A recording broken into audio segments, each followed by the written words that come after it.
Hi, I'm Dr. Pulkit Nandwani, consultant gynecologist and laparoscopic surgeon practicing in Rohini, Delhi. मैं आज एक important information share करना चाहती हूँ। डिलीवरी के बाद हमारे बहुत सारे पेशेंट्स या लेडीज सोचते हैं कि वो अब आगे जब तक ब्रेस्ट फीड कर रहे हैं तब तक साल भर तक प्रेग्नेंट नहीं हो सकते। ऐसा बिल्कुल भी नहीं है, ये एक मिथ है।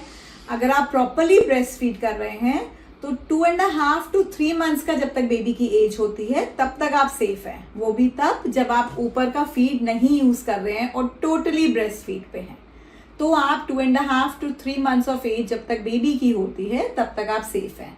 उसके बाद जरूरी नहीं है कि आपको रेगुलर पीरियड्स आए। किसी के पीरियड्स रेगुलरली स्टार्ट हो जाते हैं, किसी के पीरियड्स 6 months तक नहीं आते हैं, किसी के 1 year भी नहीं आते हैं। और कुछ लोग वो भी होते हैं जब पीरियड इरेगुलरली आ गए, फिर 1-2 महीने नहीं आए, फिर आए। ये सारे पीरियड पैटर्न्स को हम नॉर्मल मानते हैं, बट इसमें ध्यान ये बहुत ज़रूरी रखना है कि आप कंसीव कर सकते हैं।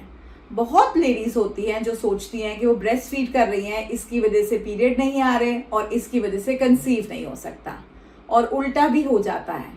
बहुत बार प्रेगनेंसी बैठी हुई होती है और जब तक रियलाइज होता है लेडी को तब तक थोड़ी देर हो जाती है और फिर हम भी हेल्प नहीं कर पाते।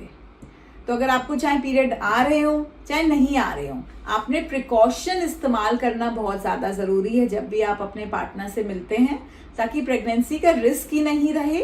और इन दैट केस अगर पीरियड की इरेगुलरिटी है तो टेंशन लेने की ज़रूरत ही नहीं पड़ेगी। इसको ज़रूर से ध्यान दीजिए। Stay informed and stay happy.